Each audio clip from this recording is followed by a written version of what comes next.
संत तुलसी की वाणी सिनवानी कहोर है। बोले तुलसी जी महाराज की जय। आप सभी लोगों ने कल हनुमान चालीसा के बारे में सुना था। भगवान श्री सीताराम जी की कृपा से यहाँ पर कथा हो रही है। हनुमान जी महाराज इस कथा में सबसे पहले आते हैं और सबसे पहले बाद में जाते हैं। हनुमान जी महाराज का एक ही कार्य है, प्रभु की कथा सुनना, सिर्फ उनकी कथा सुनना। जहाँ जहाँ कथा होती है वहाँ वहाँ हनुमान जी महाराज सबसे पहले आ जाते हैं और चुपचाप से कथा सुनते हैं। हनुमान जी महाराज का सिर्फ एक यही कार्य है। हनुमान जी महाराज सिर्फ भगवान का भजन करते हैं, भगवान का ध्यान करते हैं। श्री हनुमान चालीसा का पाठ करने से भगवान बड़ी सरलता से मिल जाते हैं। वो स्वामी तुलसीदास जी ने हनुमान चरित्र में लिखा, जो ये पढ़े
हनुमान चालीसा, इसके लिए कोई विधान नहीं है, सभी लोग पढ़ सकते हैं।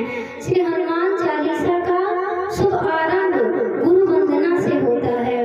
श्री गुरु चरण सरोज रज निज मन मुकुर सुधार, वरणो रघुवर विमल जसु जो दायक फल चारि। श्री हनुमान चालीसा का शुभ आरंभ गुरु वंदना से होता है। और आप लोगों ने शायद एक बात ध्यान ना दी हो, हनुमान चालीसा का आरंभ गुरु वंदना से होता है और इसका विश्राम भी गुरु वंदना से होता है। आरंभ क्या है? श्री गुरु चरण सरोज रज, ये आरंभ है और इसका विश्राम जय जय जय हनुमान गोसाई।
तो भगवान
श्री हनुमान जी ने अपना सीना फाड़ करके हनुमान जी ने दिखाया है।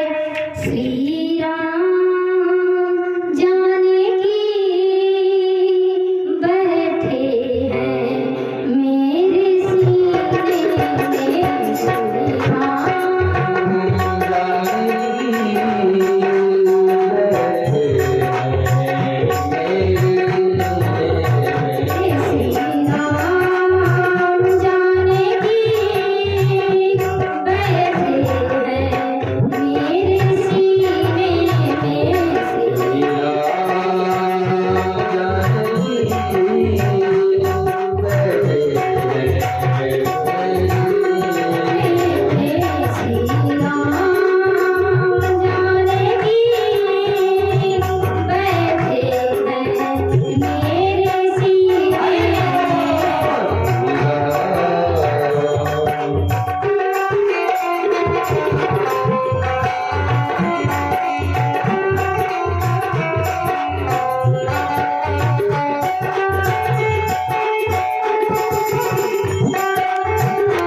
श्री राम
हनुमान जी ने कहा कि हृदय में भगवान बैठे हैं, तभी तो गुरुदेव भगवान कहते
विश्राम करने के लिए सोचा, अजामिल के गांव से निकले। अजामिल के जब गांव से निकले तो उन्होंने एक व्यक्ति से पूछा कि यहाँ कोई ब्राह्मण का घर है जहाँ हम रात्रि विश्राम कर सकते हैं। तो उस व्यक्ति ने अजामिल का घर बता दिया। जाइए, वो बहुत बड़े पंडित हैं, बहुत बड़े महात्मा हैं, आपको रात्रि विश्राम करने के लिए जगह देंगे। सारे महात्मा अजामिल के घर पहुंच गए।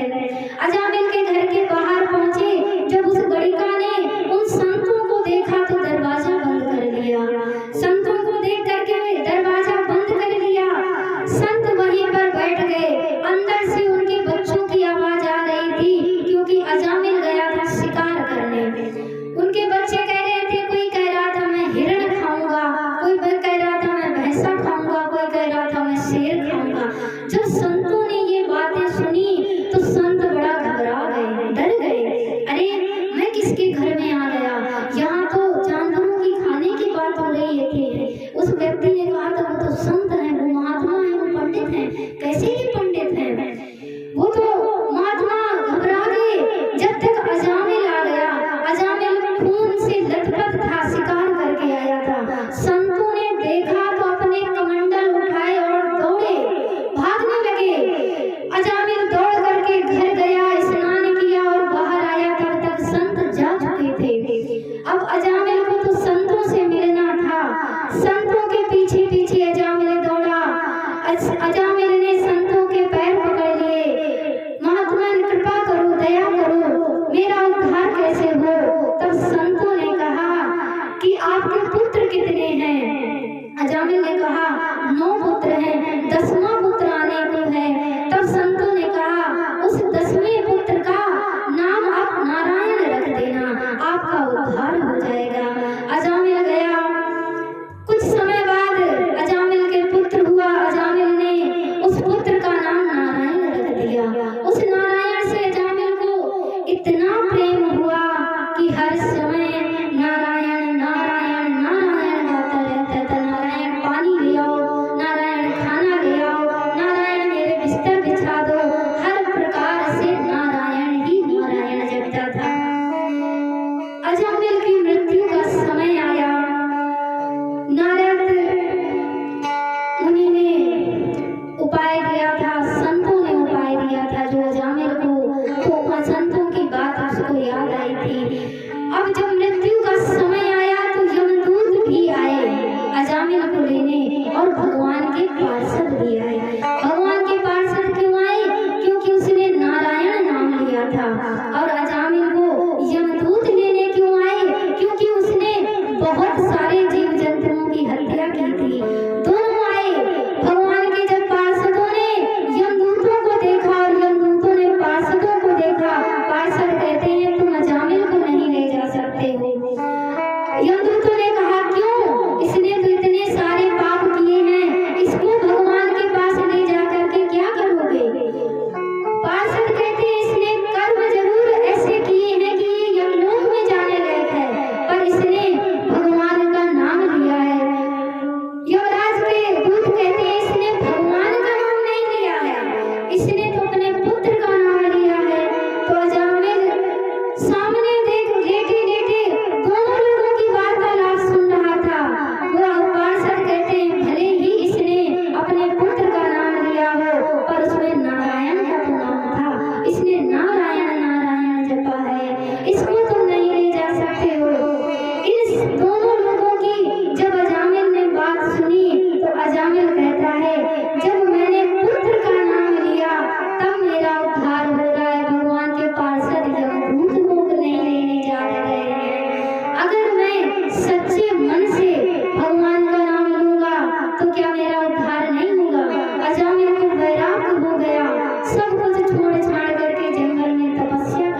कहते हैं तुलसी, जिसके लिए तू रो रहा है, जिसके लिए तू तड़प रहा है, वो तो तुम्हारे सामने है। जिन्हें तुम खोज रहे हो वो तुम्हारे सामने है। यही गुरुओं का उपदेश है। तभी तो सतगुरुदेव नानक जी कहते हैं, काहे रे मन खोजन जाई, काहे रे मन खोजन जाई।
लेकिन जब हमें अपने आप को देखना होगा तो इन आंखों से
ज्ञान तो रहता है, कई बार आपने देखा होगा ज्ञान तो है, पर उसके बाद भी दुश्मनी नहीं मिटती है। बोले दूसरा दुश्मन कौन है? बोले दूसरा आदमी हमारा दुश्मन है, वो हमसे दुश्मनी करता है। तो ज्ञान की आंख तो है, पर उसमें दुश्मनी का गंध दैत्य में बदल गया, उसमें दुश्मनी का आ गया, गंध आ गया। तो ज्ञान की आंख अगर ठीक हो तो उमा जय राम चरण रत विगत काम मद क्रोध, निज प्रभु में देखई जगत, तो कैसन करई विरोध। तो फिर विरोध क्यों होगा? अगर प्रभु को देखना है तो प्रेम से भर जाओ, फिर विरोध क्यों होगा? फिर विरोध ही नहीं होगा, विरोध खत्म। भगवान सब जगह है। करूं मैं दुश्मनी किससे? फिर तो ये होगा, करूं मैं दुश्मनी किससे? कोई दुश्मन हो अगर मेरा, फिर मेरा कोई दुश्मन ही नहीं रहेगा। मोहब्बत जब होगी सबसे मोहब्बत हो जाएगी, मोहब्बत में नहीं रखी दिल में जगह गावट की, फिर जगह ही नहीं रहेगी, मोहब्बत ही मोहब्बत हर जगह रह जाएगी, फिर दुश्मनी मिट जाएगी। तो ज्ञान की आंख अगर ठीक ठीक देख ले तो झगड़ा ही मिट जाएगा। ज्ञान और वैराग्य की आंखों में ये जो राग और वैराग्य का मोतियाबिंद है, इसे कैसे दूर करें? गोस्वामी तुलसीदास जी ने कहा अंजन लगाओ। और कैसा अंजन? गुरु पद रजे मृदु मंजुल अंजन, गुरु पद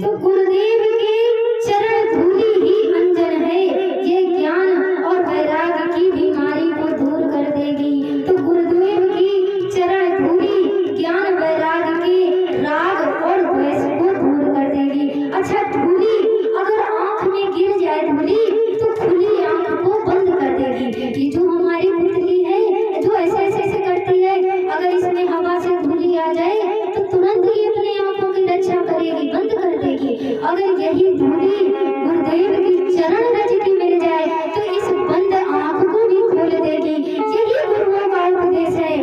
इसी चरण धूलि को ही अहिल्या चाहती थी, इसे चरण रज की धूलि से ही अहिल्या का उद्धार होना था।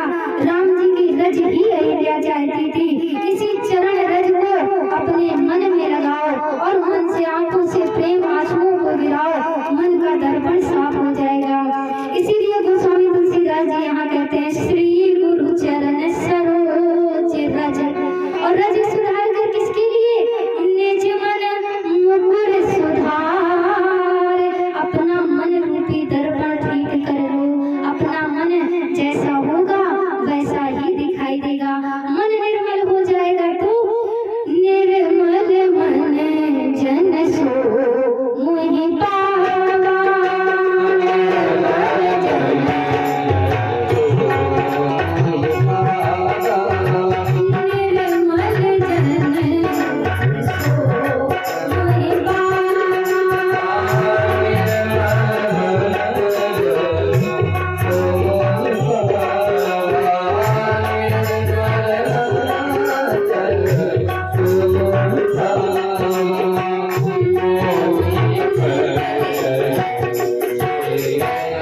तुलसीदास जी ने